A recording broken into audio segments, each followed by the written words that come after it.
the super. Well, yeah, that's what. It just takes REM. Yeah, so you just have to say who what like, Should I turn the lights off? And it looks hard to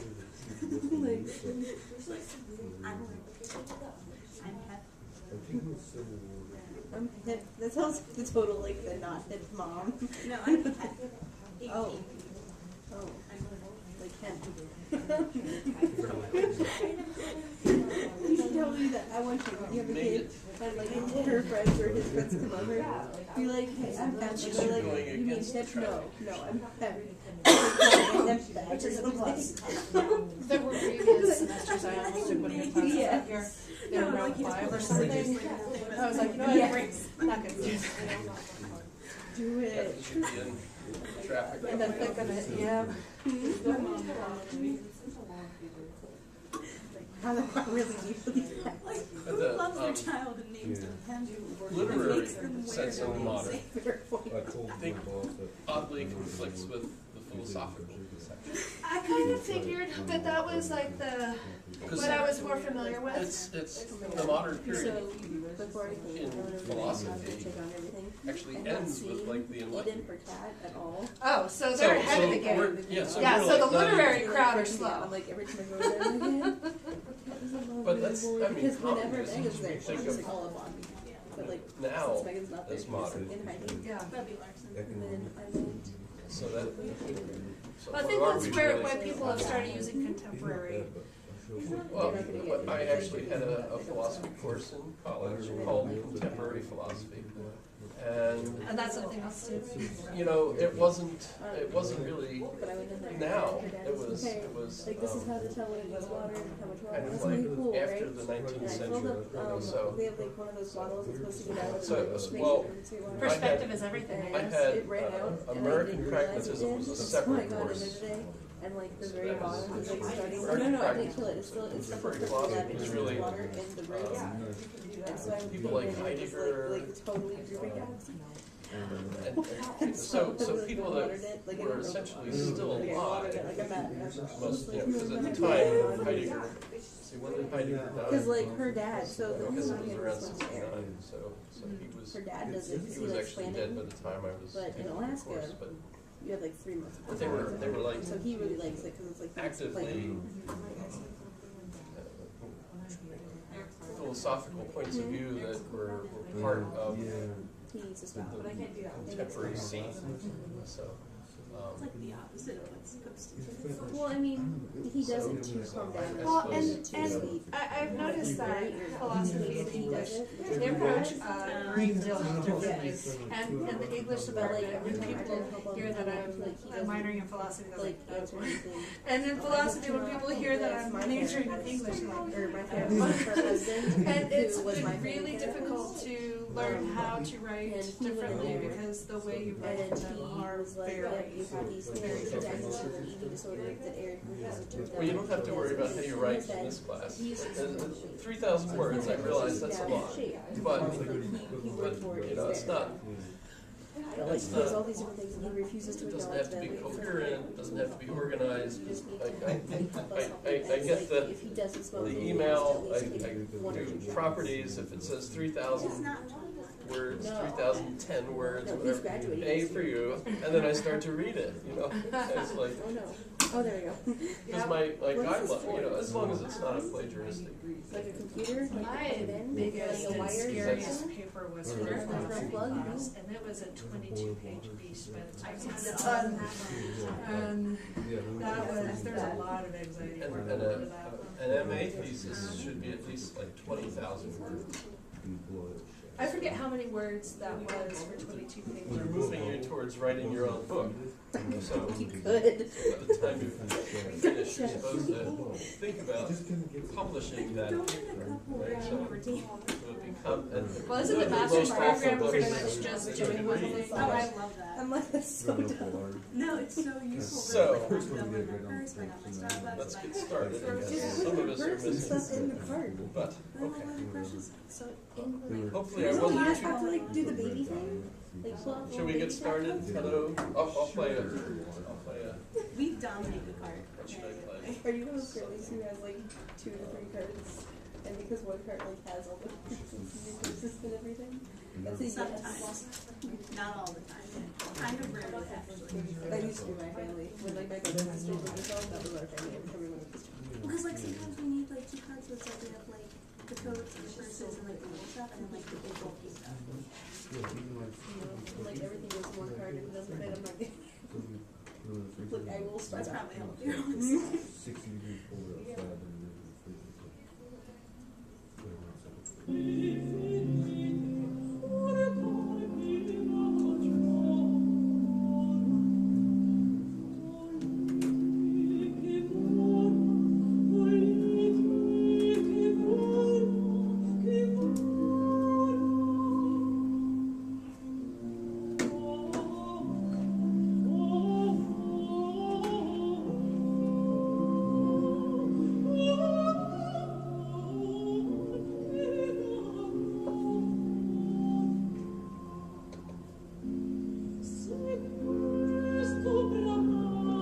This goes over an hour, so I'm not going to play very much.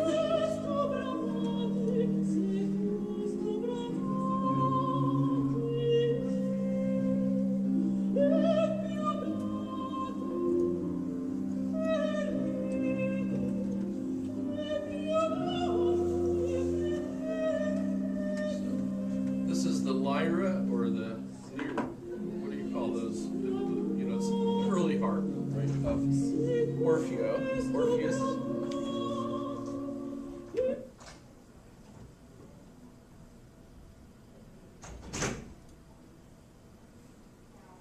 This is Monteverdi's version. Now, that last one, if you look it up, I could give you the link. I think I have it posted in other places, but I could always send you the link. That is Luigi Rossi, and that was first performed in the place where they were actually performing in Versailles. So in the Palace Versailles, it was written for the king, performed for the first time, and they were using period instruments. So that's kind of intriguing to listen to.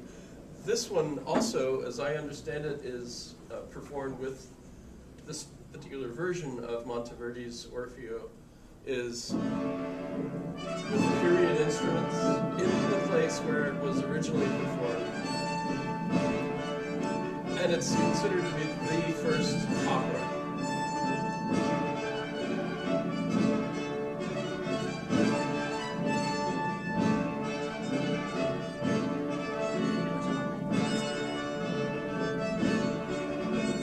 Unless I'm wrong, but I think that's what I...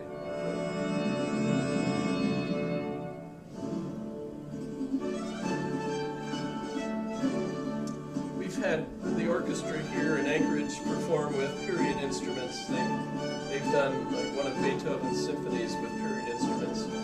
They also did Handel's Oratorio, the way it was originally performed, with the small chorus and the soloist, and a small orchestra with period instruments.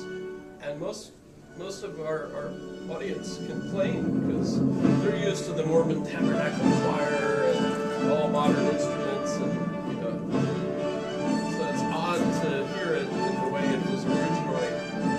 Much softer, a lot less pizzazz, because they had smaller places where it was performed. Of course, they didn't have anything like the pack stuff like this.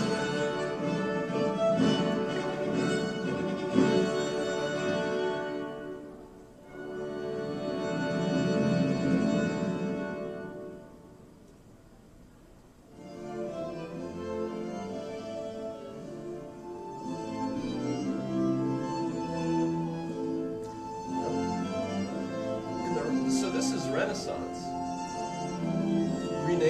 rebirth of interest in the literature and the art of the ancient world, which was mostly Greek. And even the Romans, we could get into a big argument, as you saw the one in Intelligence Squared debate between Boris Johnson, who is now running the Brexit program for England, and I can't think of her name offhand, sorry. She's a great classicist. I can't think of her, I'll think of it. So they have a debate. Did Greece or Rome have more of an impact on our society? So I think I've played that debate even in its entirety in a class, just so I didn't have to do anything. But you can watch it, and it's great. But in that, Boris points out that Rome didn't create its own art; it stole the art from Greece. Right? So as part of his argument, all that, his opponent, she argues that but Rome is what made Greece still available to us because they stole all that art and kept it going. So it's kind of an interesting, juxtaposition of two ways of. And it's a fun argument. But this is really a Greek traditional story. If you're familiar with Orpheus and Eurydice, that's Eurydice, however you want to say her name. Beautiful young girl, Orfeo falls in love with her, they get married, and then too soon she's killed by a snake, and goes to hell, or Hades, whatever. And he's so upset he decides to go to hell to rescue her and bring her back. And so he goes and he performs for the god, and he's such a great musician that he persuades the god of the dead to release her under only one condition, that is that he doesn't look at her until she's completely out of the cave, essentially. And of course, as they're coming out, he's ahead of her and he hears her trip and fall, and he turns and looks, and so she is withdrawn, and as a result of that, he exits and goes around the world singing his songs in memory of her. So there's lots of Orphic cults, there's often Orphic musical groups, and so Orpheus, big. But the folks like Monteverdi, they interpreted these plays, the Greek plays, as musical performances. And today we don't really, there might have been music, probably was, like a chorus that probably sang. But we don't think of the Greek choruses as necessarily singing. They might have just been speaking, right? And so the idea that there was an opera performance for each of the plays is probably wrong.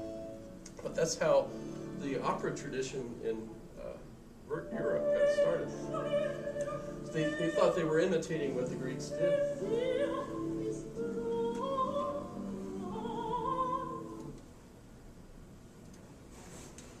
Something else I wanted to share.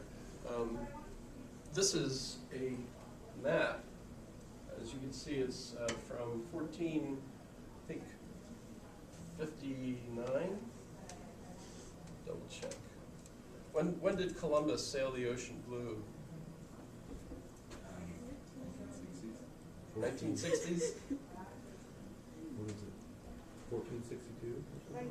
1492. 1492. That's why. Because I always it's, get really confused. I'm like, 92.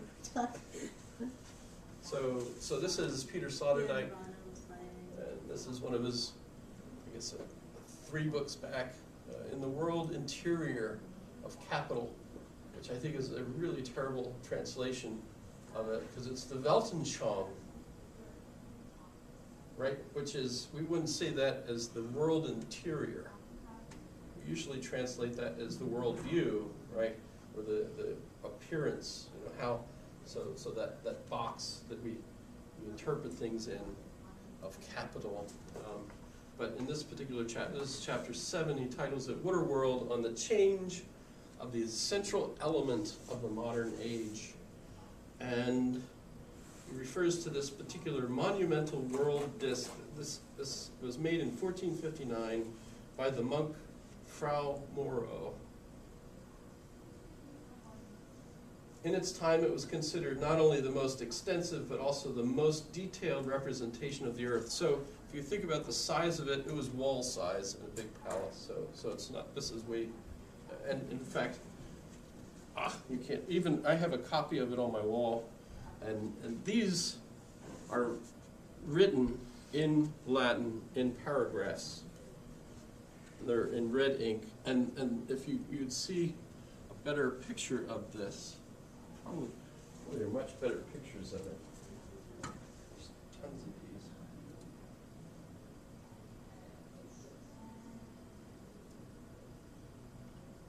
So good at images. Let's see if I can. So here's one that's obviously looking. Why did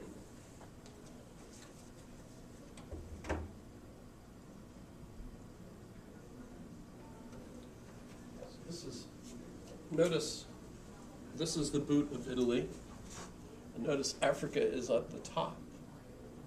And the way, I mean, some of the images on the web, they have it reversed, but if this is the actual original arrangement, and you can tell because this is right side up in these paragraphs that are explaining what each of these points are on this map.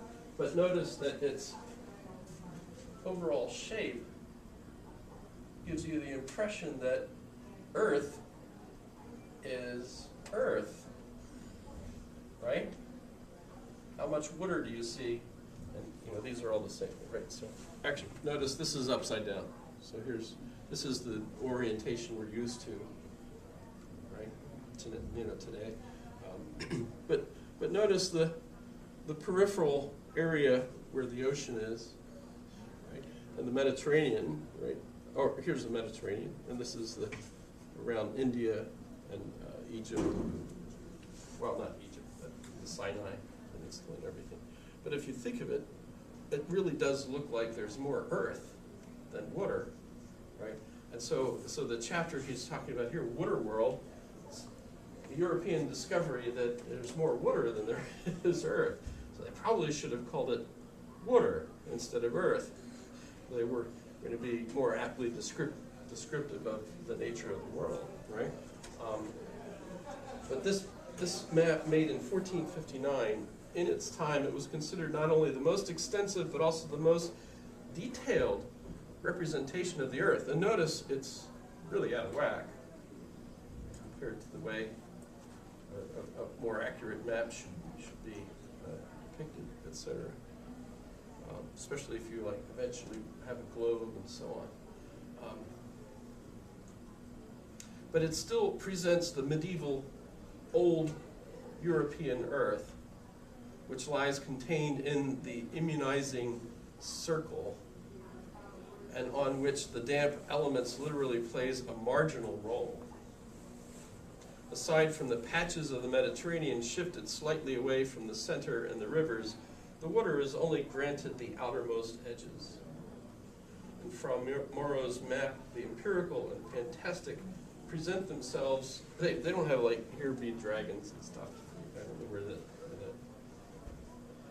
but the fantastic present themselves in a wondrous compromise, and despite the knowledgeable and dense reproduction of terran conditions, which is in keeping with the research of the time, the picture as a whole obediently submits to the old European dream command to imagine a world with as few aquatic areas as possible. So, of course, this is the kind of map that Columbus would have had to deal with in 1492, if you think about it. This is about as detailed as possible. I have no idea if Columbus was aware of this specific map or not. I'm sure you probably could find that out if you're interested. And how many folks think that Columbus was setting out to prove that the world wasn't flat? Okay, good. You all know that that's not true. They knew the world was round. I don't know who at that time, at least not men among educated elites, thought the world was flat. I don't know where that comes from. Aristotle knew the world was round. So that's really old. And it was even close, by the way, in figuring out the size of it. So that's kind of interesting. What, of course, Columbus was arguing with his contemporaries was how big the Earth was. And he thought it was much smaller, and he thought that he could get to the Orient by sailing to the west instead of having to go all the way around, of course, to the around Africa, which they were beginning to do, or traveling overland, which was, of course, very dangerous. Marco Polo, of course, being famous for being one of the first recorded the trip, and obviously the trip had been made since probably, well, the Silk Road. I've had friends that bicycled it. You could actually, they cheated though. They flew, well, of course, how else are you going to get to China? They flew to the end of China and started their bicycle trip there. So they didn't bicycle across China. They started their trip bicycling to Turkey, going that way, and following the Silk Road. So it's ancient. But Marco Polo was one of the first that recorded the trip and came back to report to a relatively barbaric, unknowledgeable Europe about what was out that way. It was much more civilized. China was much more civilized, etc. But with Columbus, the European discovery